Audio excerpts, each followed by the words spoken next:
அனைவருக்கும் வணக்கம். நான் உங்கள் நண்பன் செல்வகுமார் விஜயகுமார். யுரேனியம் அப்படிங்கிற ஒரு சின்ன ஹெவி மெட்டல்னால இந்த உலக நாடுகளே பெரிய வேர்ல்டு வாரையே நோக்கி போயிட்டு இருக்க லெவலுக்கு அடிச்சுக்கிட்டு இருக்காங்க. என்னன்னு சொல்றேன், இந்த பக்கம் யுஎஸும் இஸ்ரேலும், இந்த பக்கம் ஈரான். இந்த ரெண்டு பேரும் ஒரு டாக் டீம் மாதிரி போட்டு இந்த ஈரானை போட்டு அடிச்சு துவம்சம் பண்ணிட்டு இருக்காங்க. பெரிய சண்டே நடந்துட்டு இருக்கு. இதனால அந்த பக்கம் இருக்க யுஏஇ கண்ட்ரிஸும் மற்ற கண்ட்ரிஸும் அஃபெக்ட் ஆகுது. ஸோ இது எதெல்லாம் எதுக்கு என்ன காரணம் அப்படிங்கிறத இன் டீடைல்டா முக்கியமா புரியுற மாதிரி சொல்றேன். ஏன்னா நான் நிறைய வீடியோஸ் பார்த்தேன், சேனல்ஸ்ல பார்த்தேன், நியூஸ் பார்த்தேன்.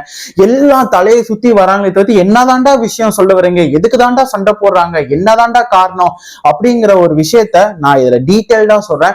தொடர்ந்து ஸ்கிப் பண்ணாம பாருங்க. அதுக்கு முன்னாடி நம்ம சேனலுக்கு இப்பதான் ஃபர்ஸ்ட் டைம் வரீங்கன்னா கண்டிப்பா சப்ஸ்கிரைப் பண்ணுங்க. ஏன்னா நான் நிறைய அவேர்னஸ் வீடியோ இந்த மாதிரியான எல்லாம் தெரியணும், எல்லாருக்கும் புரியணும் அப்படிங்கிற மாதிரியான விஷயங்களை நான் கண்டிப்பா ஷேர் பண்ணுவேன். கண்டிப்பா சப்ஸ்கிரைப் பண்ணிக்கோங்க. ஃபர்ஸ்ட் ஆஃப் ஆல் என்ன தெரியணும் அப்படின்னா, என்ன கண்ட்ரிஸ் இல்ல மேஜரா இன்வால்வ் ஆயிருக்காங்க அப்படிங்கிறது தான். இந்த பக்கம் பாத்தீங்கன்னா யுஎஸும் இஸ்ரேலும் இருக்காங்க, இந்த பக்கம் ஈரான் இருக்காங்க. இந்த ரெண்டு பேருக்கும் தான் பயங்கரமான ஒரு போட்டியே நடந்துட்டு இருக்கு. எதுக்காக ஒரு போட்டி நடக்குது, எதுக்கு சண்டை போடுறாங்க, என்ன மேஜரான ஒரு விஷயம் பாத்தீங்கன்னா, யுரேனியம் அப்படிங்கிற ஒரு மெட்டல். இது ஒரு ஹெவி மெட்டல். நார்மலா நமக்கு தெரியும் யுரேனியம் ஒரு டேஞ்சரஸான ஒரு மெட்டல் தான். ஏன்னா நார்மலா அது ஹியூமன்ஸ்க்கு நமக்கு இன்ஹேல் பண்ணிட்டோம், உள்ளக்க நம்ம சாப்பிட்டோம், நம்ம உள்ள போறப்ப இந்த குடிக்கிற தண்ணியில எல்லாம் இருந்துச்சுன்னு வச்சுக்கோங்களேன், அது பயங்கரமா அஃபெக்ட் ஆகும். நமக்கு நியூராலஜிக்கலா நிறைய காம்ப்ளிகேஷன்ஸ் வரும். கிட்னியை பயங்கரமா பாதிக்கிற லெவலுக்கு இருக்கிறதா இந்த யுரேனியம். ரீசெண்டா கூட நீங்க கேள்விப்பட்டிருப்பீங்க, லாஸ்ட் இயர் பீகார்ல பார்த்திருக்காங்க. ஆல்மோஸ்ட் அதுல இருக்க டிஸ்ட்ரிக்ட்ல 40 டிஸ்ட்ரிக்ட்ல பாத்தீங்கன்னா பிரெஸ்ட் மில்க்ல யுரேனியம் காம்பவுண்ட் அதிகமா இருக்கு அப்படின்னு சொல்லியிருக்காங்க. அதனால இருக்கிற குழந்தைகளுக்கு கிட்னி ஸ்டோனும் நியூராலஜிக்கல் காம்ப்ளிகேஷன்ஸும் வர்றதுக்கு அதிகமான சாத்தியக்கூறு இருக்குன்னு சொல்லியிருக்காங்க.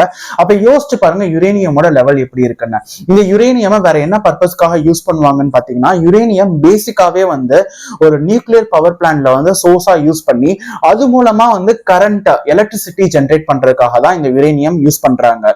ஓகே, அது எல்லாமே பண்றதுதானே. இந்த ஈரான் அப்படி என்ன பண்ணிட்டாங்கன்னு இந்த யுஎஸும் இஸ்ரேலும் போட்டு இப்படி பொழந்துட்டு இருக்காங்கன்னு கேட்டீங்கன்னா, யுரேனியம் யூஸ் பண்ற சோர்ஸ் பேசிக்கா ஒரு பவர் பிளான்ட் போட்டீங்கன்னா 3 to 5% ஆஃப் சோர்ஸ் மட்டும் யூஸ் பண்ணா போதும். வேற அதிகமாலாம் உங்களுக்கு தேவைப்படாது நார்மலா எலக்ட்ரிசிட்டி ப்ரொடியூஸ் பண்ண.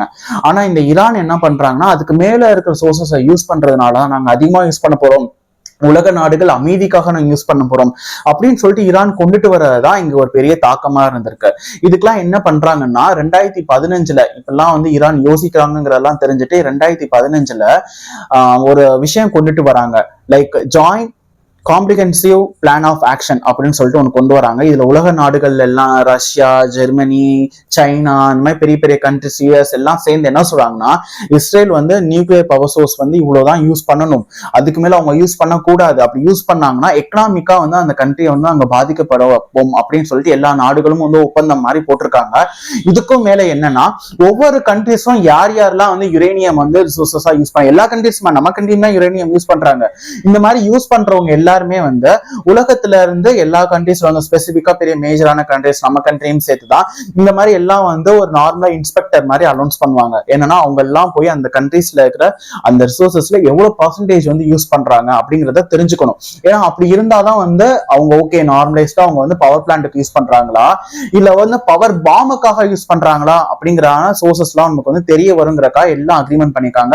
இதுல ஏதாவது ஃபிளாஸ் வந்துச்சு, இதுல ஏதாவது கோல்மால் கண்டுபிடிக்கப்பட்டுச்சு அப்படின்னா அந்த கண்ட்ரியை எக்கனாமிக்கா பயங்கரமா நாங்க தாக்குவோம் அப்படிங்கிற மாதிரி அதுல ஒரு பிளான் போட்டிருக்காங்க. 2015 அதை ஒரு மாதிரி ஸ்மூத்தா எல்லாம் அக்செப்ட் பண்ணிருக்காங்க. அந்த டைம்ல ஈரான் என்ன பண்ணிருக்காங்கன்னா, ஓகே நாங்க அதை ஃபாலோ பண்றோம் அப்படிங்கிற மாதிரி ஓகே சொல்லிட்டு அவங்களும் 3 to 5% ஆஃப் சோர்ஸ் தான் யூஸ் பண்ணி எலக்ட்ரிசிட்டி ப்ரொடியூஸ் பண்ணிருக்காங்க எல்லா கண்ட்ரிஸ் மாதிரி.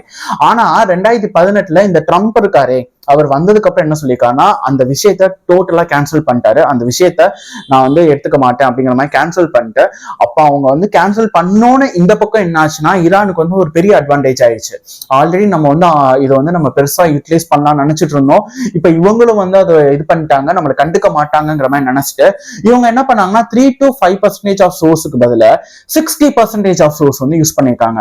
60% எங்க இருக்கு, 3 to 5% எங்க இருக்கு, 5 இங்க இருக்கு, 60 இங்க இருக்கு. அப்ப யோசிச்சு பாருங்க, எலக்ட்ரிசிட்டிக்கு ப்ரொடியூஸ் பண்றதுக்கு போதுமான அளவுக்கு இருக்கணும்னா 3 to 5% ஆஃப் யுரேனியம் போதும். ஆனா இவங்க வந்து அதை பியூரிஃபை பண்ணி பயங்கர ஒரு என்ரிச்டா 60% வந்து அவங்க எடுத்து வச்சிருக்காங்க. ஸோ 60% இருக்குன்னா அடுத்து நியூக்ளியர் பவர் பாம்புக்கு வந்து எவ்வளவு வேணும்னு கேட்டீங்கன்னா 90% தான் வேணும்.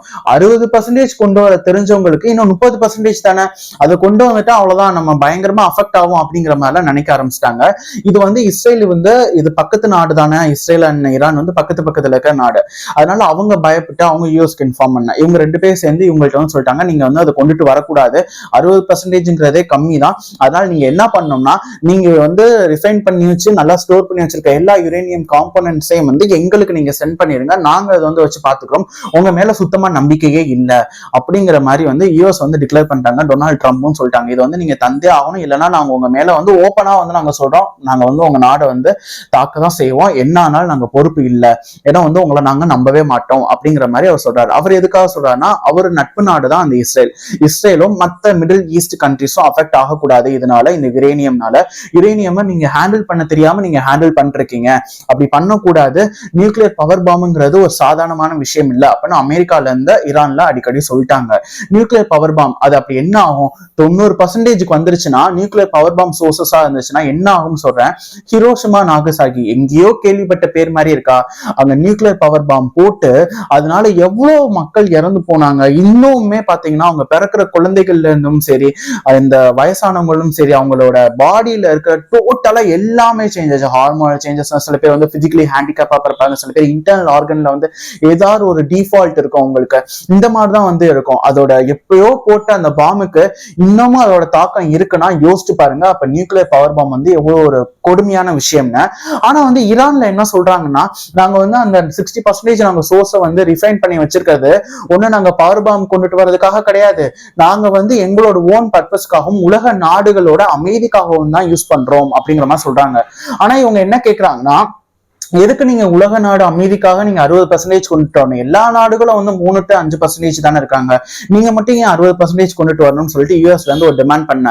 இதுல என்ன ஒரு விஷயம்னா, ஏன் இங்க இருந்து பெரிய அட்டாக் போக ஆரம்பிச்சிச்சு, பெரிய கிளாஷ் ஆக ஆரம்பிச்சிச்சு பார்த்தோம்னா, யூஎஸும் இஸ்ரேலும் ஒரு நல்ல நட்பான நாடு. சோ அப்படி இருக்கும் போது இஸ்ரேலும் ஈரானும் வந்து பக்கத்துல இருக்கிற கண்ட்ரிஸ், ஈரானுக்கும் இஸ்ரேலுக்கும் ஆகவே ஆகாது, பயங்கரமான ஓப்பனாவே சொல்லிடுவான், உன்னைய நான் போட்டு தள்ள போறேன்டா, நான் வந்து உன்னை அழிக்காம நான் சாவ மாட்டேன்டா அப்படிங்கிற மாதிரி.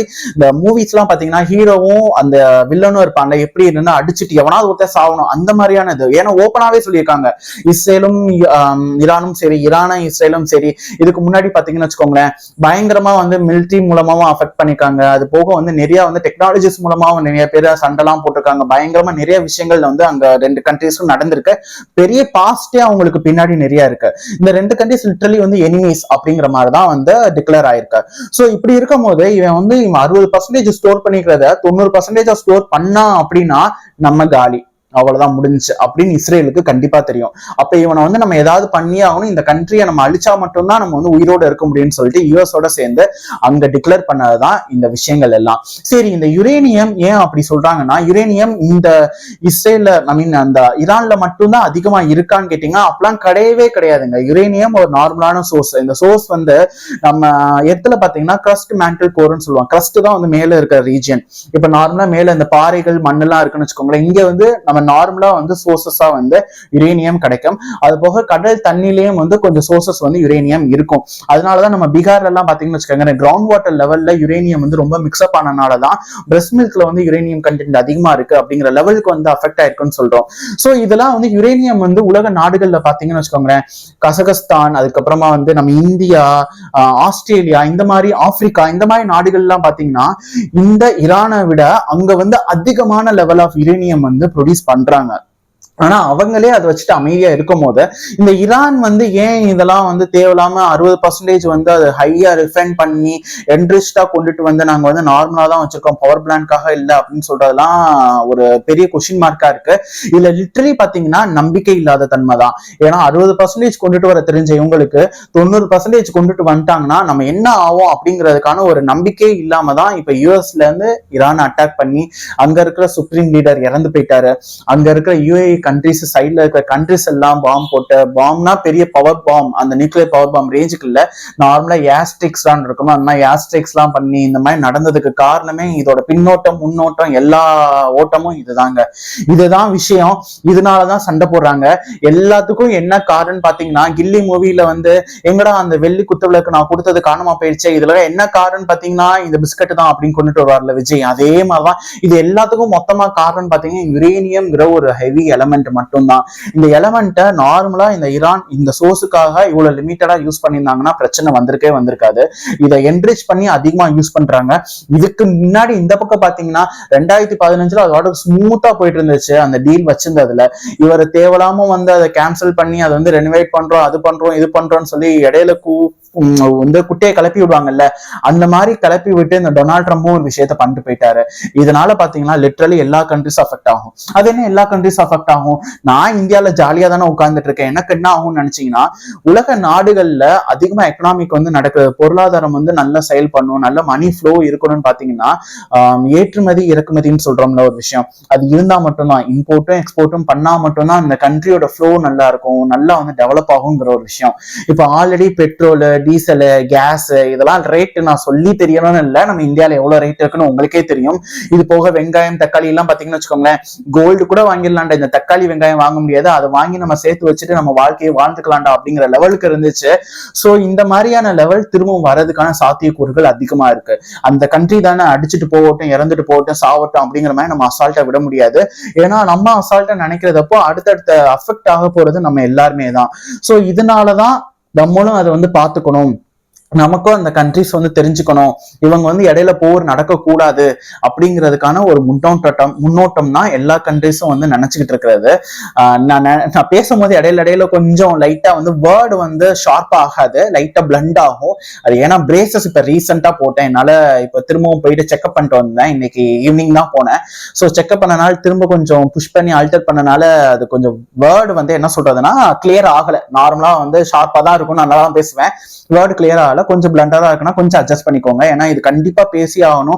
இந்த வழியோட பேசுறேன் அப்படின்னா இது உண்மையான கண்டென்ட் தெரிஞ்சே ஆகணும், கண்டிப்பா எல்லாருக்கும் தெரிஞ்சிருக்கணும் ஒரு விஷயத்துக்காக தான் நான் பேசுறேன்.